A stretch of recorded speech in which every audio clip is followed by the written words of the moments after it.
Good morning, good afternoon, good evening. I'm glad to be in the room once again with two more phenomenal men. Today is another recording of the All I Do Is Win podcast by the Center for Male Engagement of Pierce College. Can we put our hands together for that, y'all?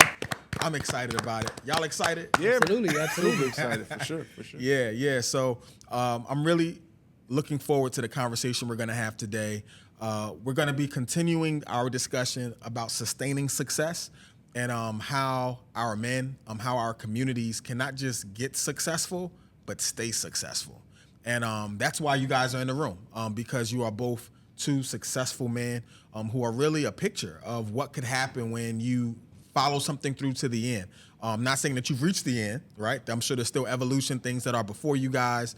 But I just want to introduce you to the audience. Once again, I'm Terrence Jones. I'm the Director of Academic Enrichment and the Founding Director of the Center for Male Engagement here at Pierce College.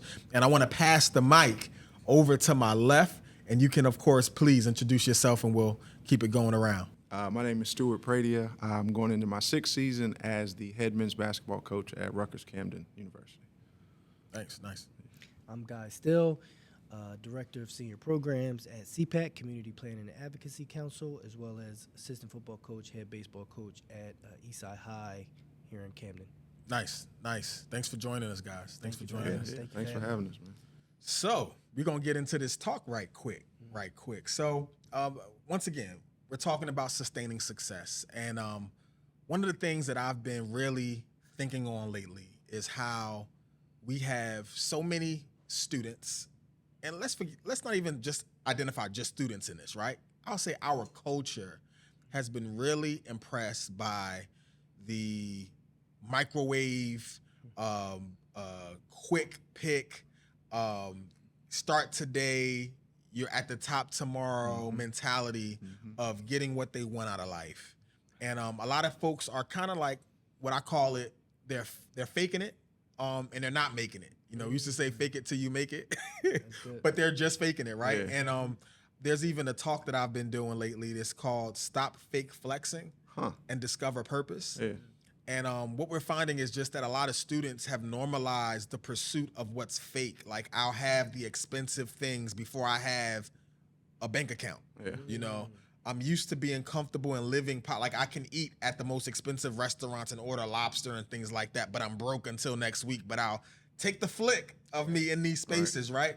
So we're almost modeling, and we've normalized modeling successful outcomes without doing the work to get it, but to be able to keep it.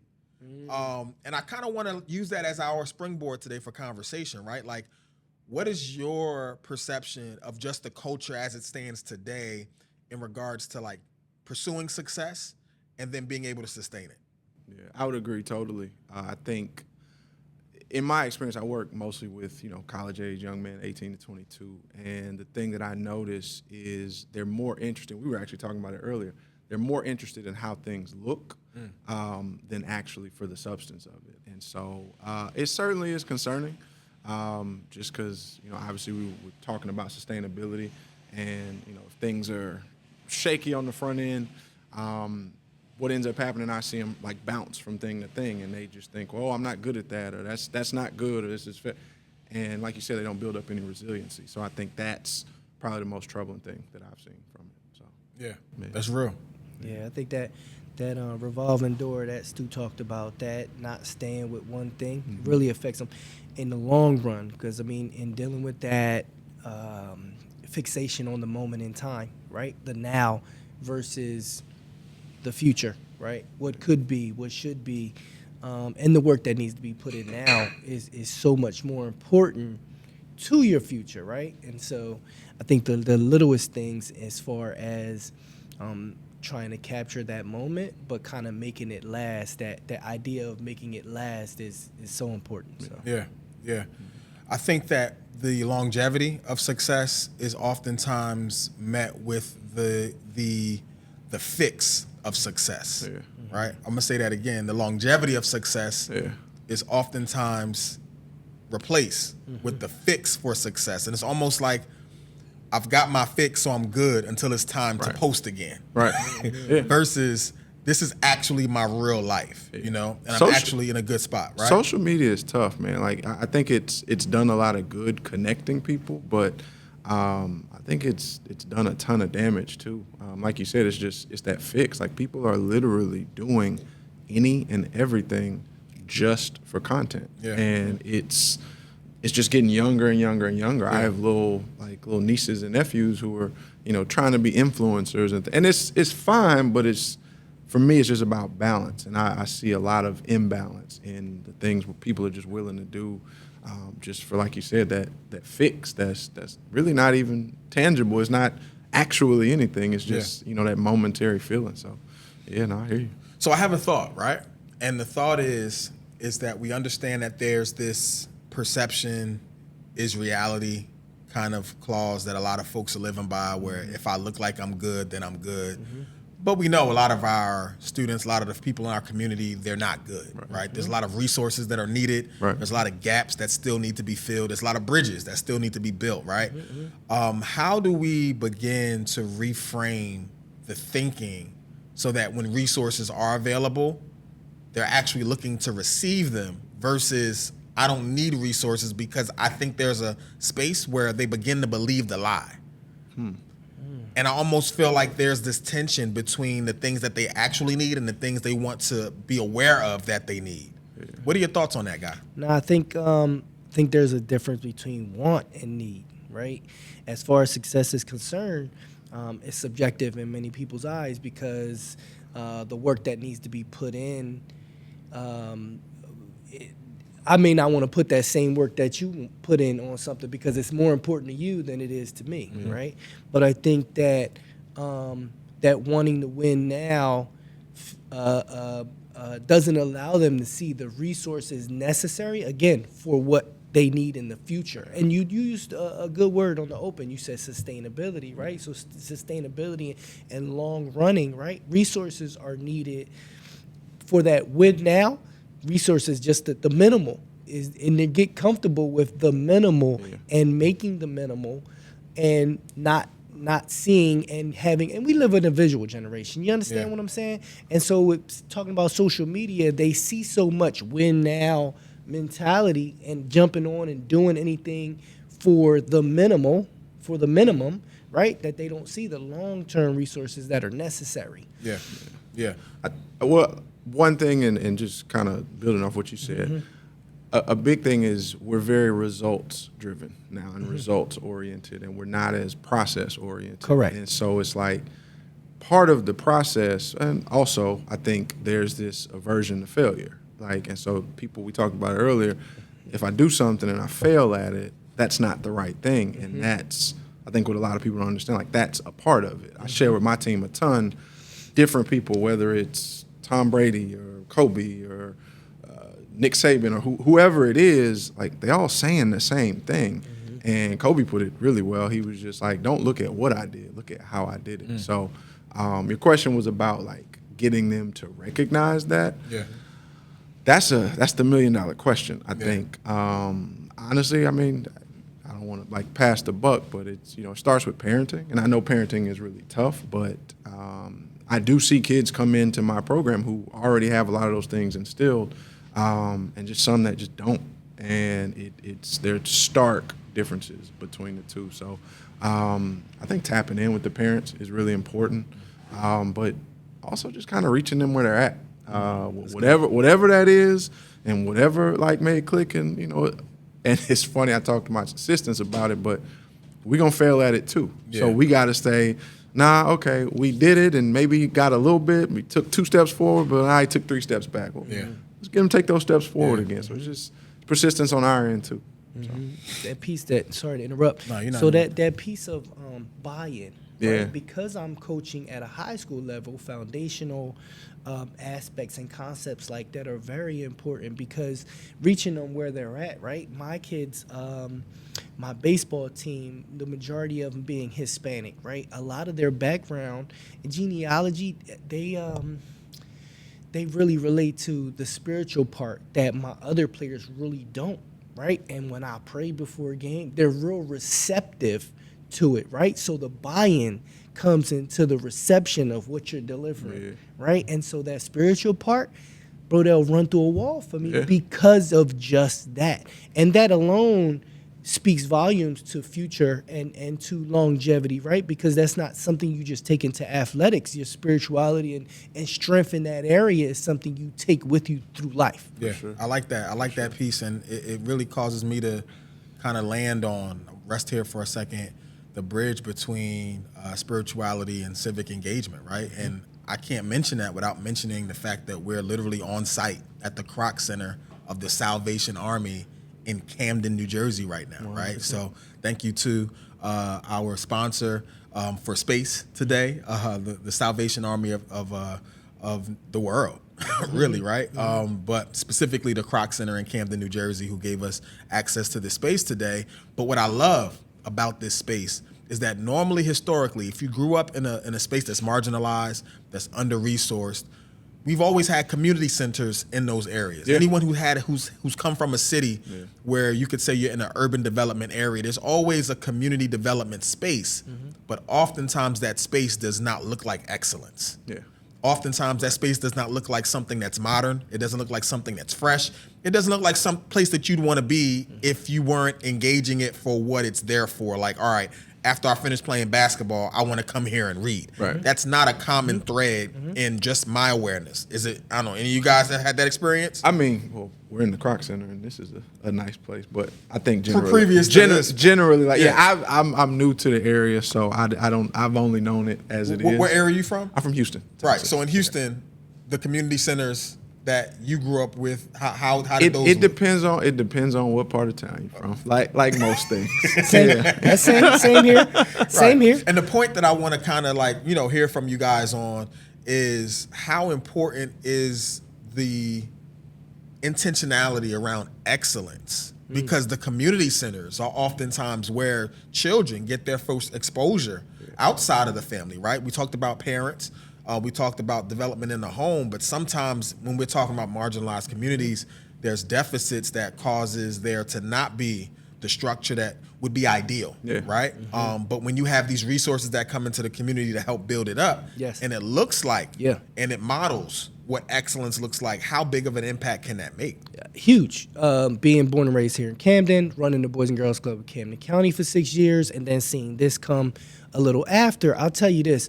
Everybody's intention and spirit needs to be aligned in the same place, right? So those resources could come, but what you're going to do with them has to be, we have to all be on the same page, right? Being black and brown men, there needs to be that visual outside of the home, outside of the parenting, right? Because they spend the majority of their time outside of the house, whether it's school or that community center that you're speaking of, right? And so us as men have to stand up and be that example. And I have many mentors, like I'm sure y'all guys do, that kind of help me to see there was bigger purpose in civic engagement, right? I'm only as strong as the shoulders that I come from, and there was a blueprint set for me to do what I do today from resources and people and plugs like that. And even now I see them today, and I, give them their flowers, because, I mean, no matter where you come from, there had to be somebody that showed you, you know what I mean, what it looked like to be successful. Yeah. Wow. Nobody makes it on their own. No. You know what I mean? Absolutely so not. We're all a product of those experiences, people pouring into us. And like y'all were talking about earlier, like the resources for what we were able to be exposed to, it makes the world a difference. So. Man, but that's where I struggle, right? Because we look at community development and community supports and community work as through this deficit lens. And it's really hard to get out of that when you get into the frameworks that are accepted around this, when really everybody needs community. Everybody needs community development. Everybody needs community resources. And if we're honest, in the communities that are on, let's say, the right or left side of the tracks, they both get community resources, but the amount of resources they get look different, and what it's called is very different as well, right? So how do we begin to reclaim the narrative around community development and supports? This might be a loaded question, because now we're getting into like the framework of generations and generations of systematic oppression and things of that nature. But it's hard to kind of talk about this as a surface issue without it naturally going there if we're really about that life. So, like, what thoughts come to mind? I mean, what you were saying, I was like, are we about to do a history lesson? Because, I mean, what you're talking about started long before, we were ever thought about, to be honest with you. So, I don't know. I think it's just continuing to do things like this, just in whatever way, shape, or form we feel like we can contribute to something, whether that be our communities or other people's communities, or just encouraging somebody to, participate in their community. I think just showing up, putting boots on the ground, like putting your hands in. Nice. I think that's probably the start, just affecting, your world and your circle, and then trying to, see if that can be multiplied. I think is probably the way to start. You know what I mean? Because it can be overwhelming if you trying to look at that macro problem. It's like, let's just start with something small. Right. So. Yeah. I think that we need to start looking at human capital as a bigger resource, right? Because when we talk resources in urban community, right, our minds immediately go to finances, right? And so who's getting more, who's getting less, right? But if you look at a resource as a plug, like listen, when you brought Stu, I knew Stu before today, right? But because of relationships, and honestly, servant leaders usually find each other, right? And they gravitate toward each other. Community leaders, community development, all those types of things, people find those types of people. And I think that if we start looking at us people and our network as the resource versus who's getting more and less financial resources, then it's an easier way to navigate. Because honestly, if we put our finances together, then we can do a number of things in the community. Yeah. So I think historically too, like these are principles that like our cultures are just learning. Again, taking it back to why that is. Correct. I always talk about this with people, but like the movie Hidden Figures, where it's like I remember watching. I'm like, they wouldn't let these people go to school. Like they were just all they were trying to do was go to school and get an education. And so if you start there and you move forward, it's like, well, of course we're where we're at, in certain aspects. And, there's people who have made it through, and I'm not trying to make excuses or anything like that, but we're talking about like how to reclaim the narrative, and it's just, learning those things and sharing that knowledge and working together as opposed to trying to kind of hoard, well, let me get what I can get for me and mine. So I think it probably has to start there too. Yeah, I think there's always like this point of demarcation that every person has to face when they realize that their life is a thread in a bigger picture than just themselves. 100%. And I think sometimes the issue that I have tying it back to social media is not social media, but just the approach of I need to build my following, I need to build my impression on the world, and it's not really a collective sense unless it's mutually beneficial in some kind of a way, which means it's serving me. Correct. Tell us about a point in time, and I'll probably start off with mine. And I'll say a point when I'll say it like this: a point when I realized that I was a part of a bigger community, and a bigger thread was when I went to the African American Museum of History in D.C. That museum rocked my world, and I'm saying this as a person who was born and raised in Harlem, New York. Like, you could say the Mecca of blackness in America, right? Harlem dudes always think that Harlem invented the world. They're Some way, shape, or form. Harlem thinks, now we invented everything, man. Anything black, Harlem is anything. the epicenter. Harlem invented the world. I get it. It's Yeah. the epicenter. Right. Everything. We'll just The agree for the Cotton sake Club, of we'll just the agree Apollo. for the sake of the podcast. We'll just agree. You got it. Right, all these, like, there was no Black History Month growing up in Harlem. Right. Every month was Black History Month in Harlem, right? So to come from a space like that, but then to go to a museum where it kind of it showed you with specificity the last names of people who started towns, that was built around excellence, that were able to be successful business owners, successful entrepreneurs, successful R&D, research and development, and educators and artisans, and all these different skilled aspects of life that we'll never see in a textbook because there's really so many of them that there's no way they could all fit, honestly, right?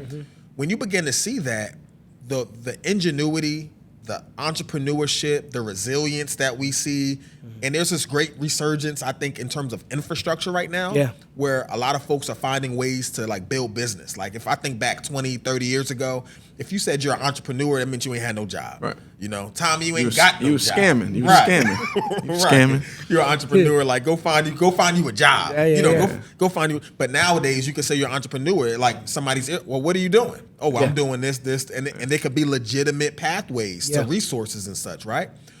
Going to that museum showed me that the things that are within me, that I see among my brothers and sisters that are doing well and striving and doing better than just surviving, right? Through these different, it didn't start with you. Yeah. Correct.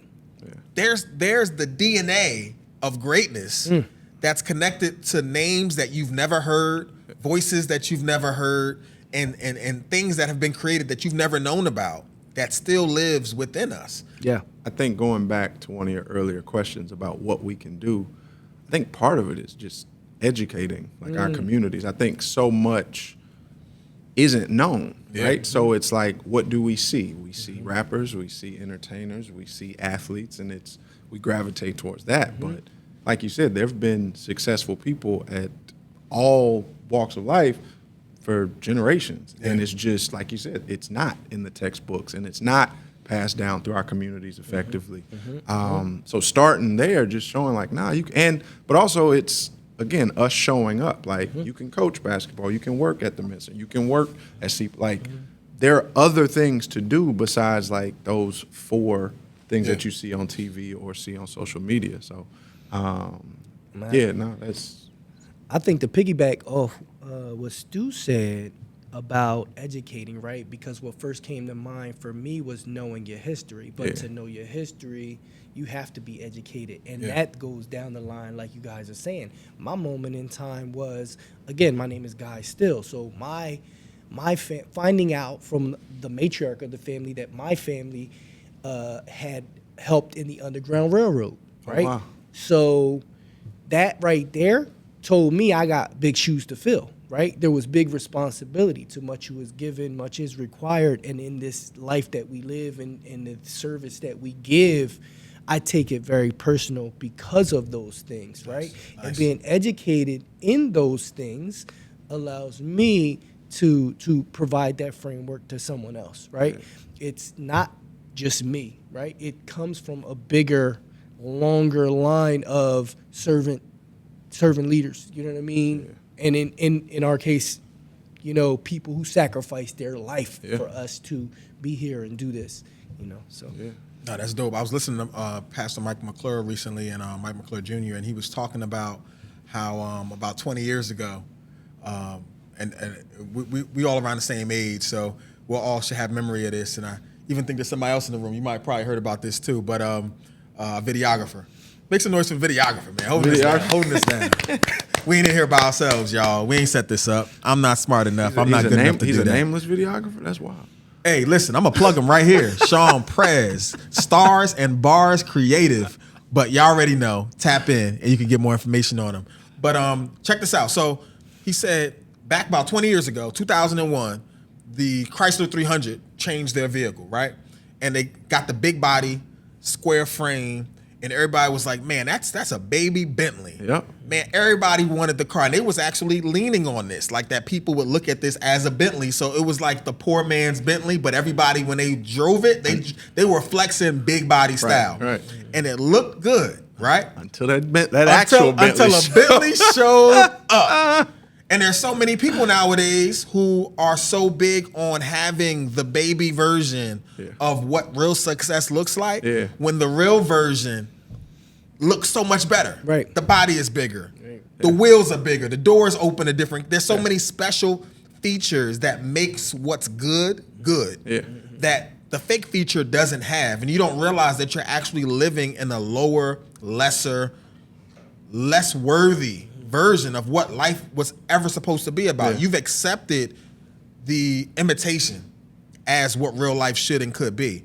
And I really just want to speak to all of our audience, man. Like, listen, if there's any aspect of your life where you know that there's better for you, go get it. Do not settle. Do not quit. Press past what's easy, what's comfortable. And I'll even go this far and say, press past the people that surround you. You may not fit in, and that's okay, because guess what? You only need one Bentley on the block. And when that Bentley shows up, everybody's going to look.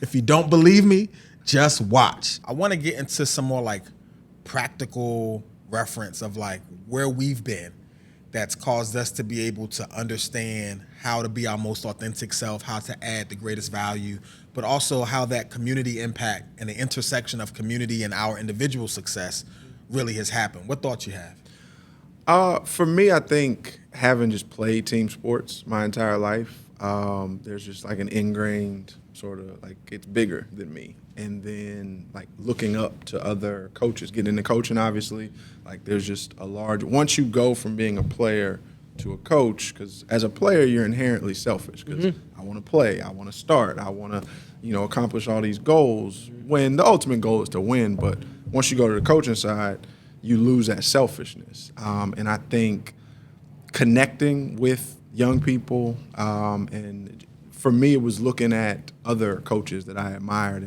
And the Spurs have something, they just call it, getting over yourself.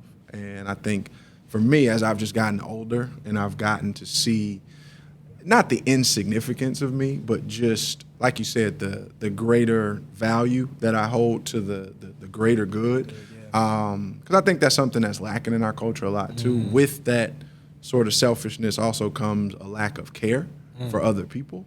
And tying it back into, community, sometimes it's just as simple as, opening the door for somebody or letting somebody over in traffic or just staying calm in a moment where, somebody else is, losing themselves emotionally. So whether that's having a positive impact on a specific situation or, just trying to practice that inner peace yourself for you and your own family, I think a big part of it is just that maturation process, but wanting to do it, not just because it doesn't just happen magically. There's plenty of old heads out here, older heads that still behave as if they were teenagers. So young people, man, just keep living, keep striving, but just seek to do something bigger than yourself.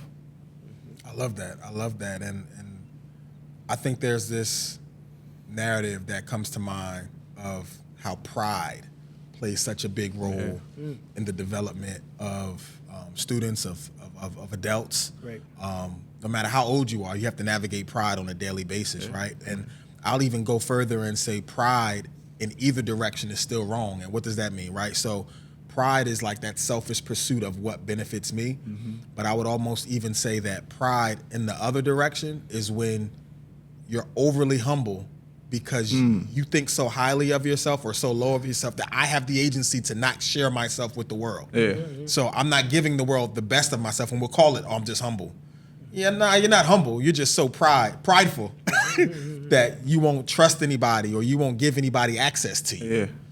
And there's a middle ground in there, right? Where it's like true humility, where it's like you'll give where you need to and you'll pull back where you don't. How do we navigate that? Because that's a nuanced game that we don't get in a textbook of how to play. And all three of us have had to do that in our own ways, but it's not necessarily as intentional, but you've had to do that successfully. It's a daily journey that I think, like we've talked about here, a lot of the themes that we keep covering, if you're open to these things, like you continually learn and grow in them and develop. Because how you do it is different than how I do it is different than how you do it, but I'm sure there are, some similarities with it. I just know for me, I've pretty much worked in basketball my entire life, but I've worked in different aspects of the game, and so one of the biggest probably things that I took from an early failure in my career was coming into a new situation. The two things I do now that I hadn't done previously was, one, recognize the culture of where you're showing up to.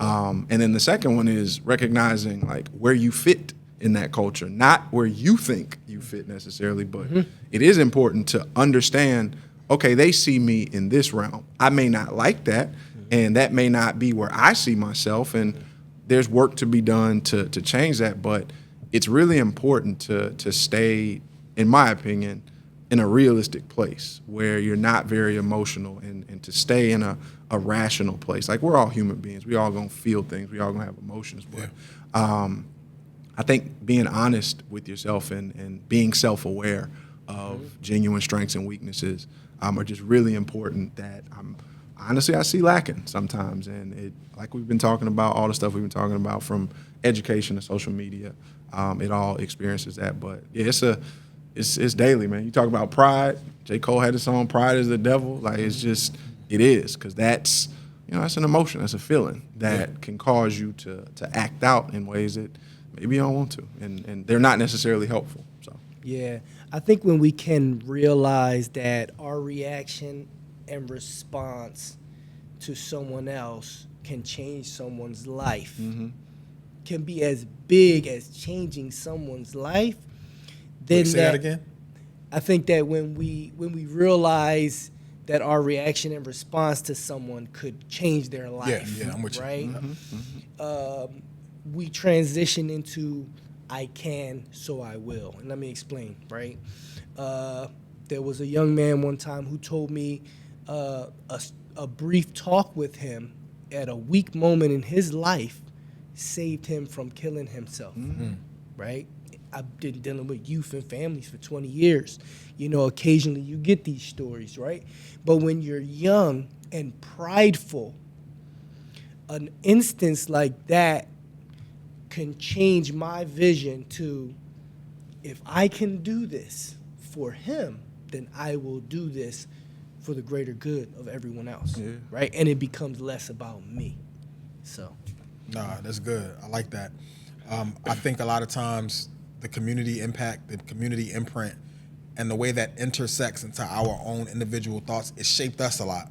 And I think the natural flow of things is showing how big of a gap there really is generationally between just what a man looks like now and what a man looked like 20 years ago and what a man looked like 20 years prior to that, right? I even think of just something as simple as the way we looked at certain aspects of masculinity, right? Like, I remember back in, let's say, the 90s, it was kind of different to have 2 earrings in, right? Before that, it was unheard of.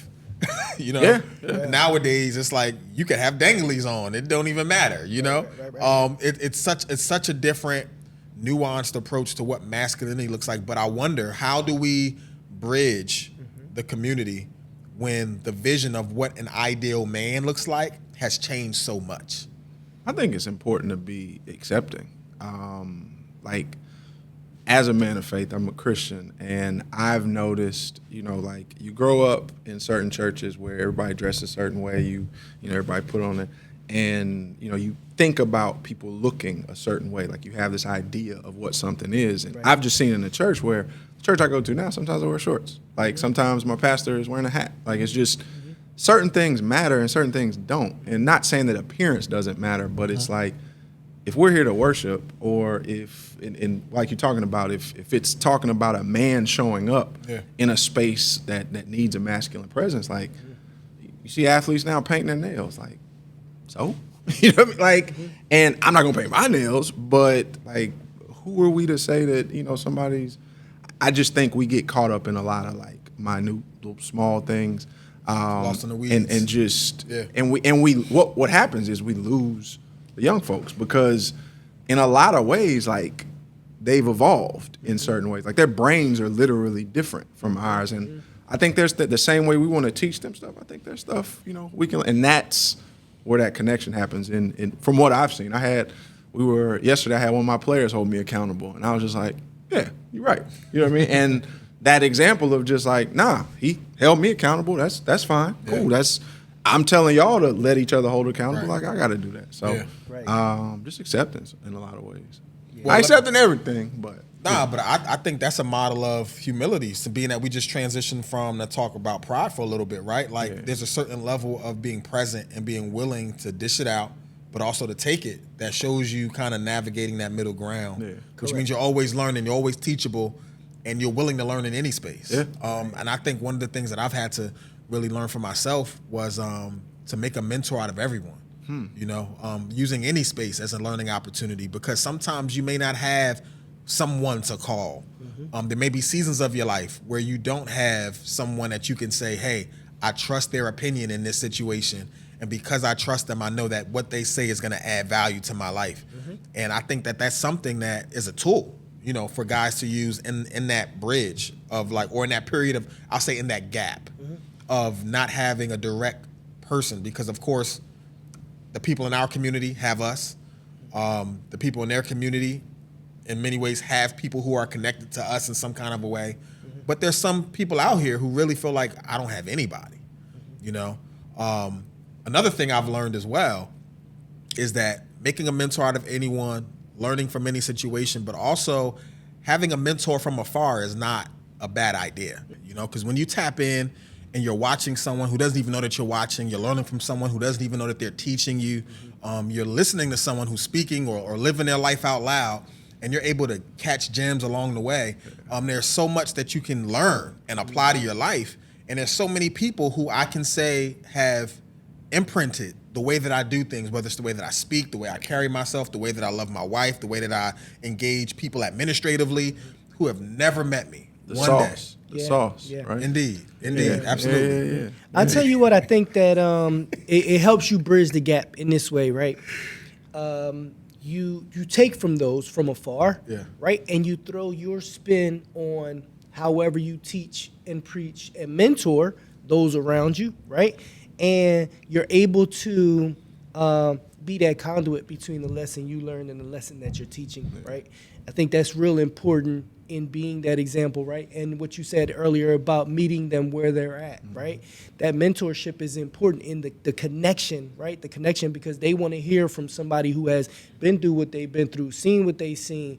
You know, those types of things are very important. And then taking those lessons from afar, you know, you can't devalue that, because it might be something in there that's a value that you can teach the next person. So it's very important. I think that point is very important. So. It's interesting too. We were talking beforehand, and you were just talking about how we're so visually motivated, and I will say, like, they want to see it. So there's a phrase like some learn by hearing, but most learn by like feeling. And you know, it's something different when you put it in the hand like that. So you're right. I agree with you. Man, today's been a great time of conversation of breaking this thing down. We talked on a lot of subjects in a short span of time. I think it's time to start landing a plane. Okay. And I kind of want us to close out strong. Both of you have different platforms where you serve the community, serve people who need your leadership. If there's one thing that you can tell the audience today to help them be more sustainably successful, what would that be? And I know I didn't give you the heads up that this was coming, but I think this is a great way to kind of close things out. So you can look right in there and speak to the people. There are 3 things that I say every young man that comes through my program should leave with. 1, there's no substitute for hard work, like, period. I think there's, you see people talk all the time about, believe in yourself, follow your dreams, 100%. Set your goals high, dream as big as you can, but you can't negate the work part of it, because everything comes back to the work. The second thing is, how do you respond to adversity? Do you make excuses? Do you point fingers? Do you feel bad, feel sorry for yourself? Or do you evaluate what happened, why it didn't go the way you wanted? And again, do you put in the work to change, the results for the next time? And the last one is, how consistently can you focus and perform at your best? I think if you can grasp those 3 concepts, you can pretty much apply them to anything, whether you're, a professional videographer, a leader of a center, or, just a lowly basketball coach. I think it can do wonders, and that's what I would share to young people, old people, whoever. But and if my guys are ever watching, like, I hope y'all get that stuff too. So Nice. Yeah. Nice.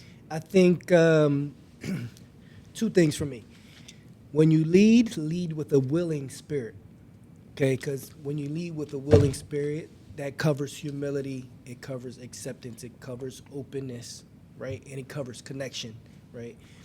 I think with me, when I lead, I try to focus on three pillars, right? One is initiate, the second is cultivate, the other one is maintain. And when I talk about leading, I lead in the way of building relationships and capacity building, right? You can shake somebody's hand and say hello one time and never see them again. And I think that when you cultivate something, even you may not even think it'll lead to something, but try to cultivate it. What you do is you see how the relationship becomes mutually beneficial, right? And if it's not mutually beneficial, then it may not be the relationship to cultivate. But we initiate, you are cultivating, and then you try to maintain, right? So I've known you for several years now. We said hello, we sat down, we've eaten together, we've done things, we've asked about each other's family, we've sat down, we've talked amongst friends, and we're here after not seeing you for some time, and we can talk like we've never missed a day. And so initiating, cultivating, and maintaining relationships, right, helps the capacity build in the way of leadership. That is sustainability, right? That speaks to that long-term vision and purpose, because even though we do it differently, our purpose and our purpose and our intention is still the same. Yeah. You know what I mean? Dope. Very Oh, dope. that's dope. I love that. Yeah. For me, I would probably go back to the thought that I shared before we close out the second half, talking about the baby Bentley and the real Bentley. I think authenticity is just sitting on me today, and I really think that authenticity is something that we have to get back to, recognizing back in the day we used to have this phrase, and I might be aging myself once again, but we used to say keep it real. Yeah. And nowadays people don't say keep it real, but a lot of folks are looking for the real, and you can't be what you haven't seen. Yeah. And a lot of us aren't giving ourselves the opportunity to discover what the real us looks like. And I want to tell y'all something: the best of us has yet to be seen. The greatest of us, the greatest of our people, of our presence in this earth has yet to emerge, but it's only going to come out through people who are aware of what's in them that has never been tapped into, that no one can advise you on, but you're so aware. You're so aware of the authenticity that is you. And when you release that into the world, nothing but amazing things can come back. And I'm looking forward to see it come out of y'all. And I hope that y'all get to see it come out of me. And we're already seeing it come out of both of y'all. So we're looking forward to all the authenticity, all the great things, and all this work, man, and just being sustainably successful. Yeah. Not successful for a moment, Right. but as a lifetime, as a culture of sustained success, guys. I'm going to close this thing out like we do every time, man. So if you reach a man, you reach a family. If you reach a family, you'll touch the community. If you touch the community, you'll impact the city. And if you impact the city, you can change the world. Until next time, peace.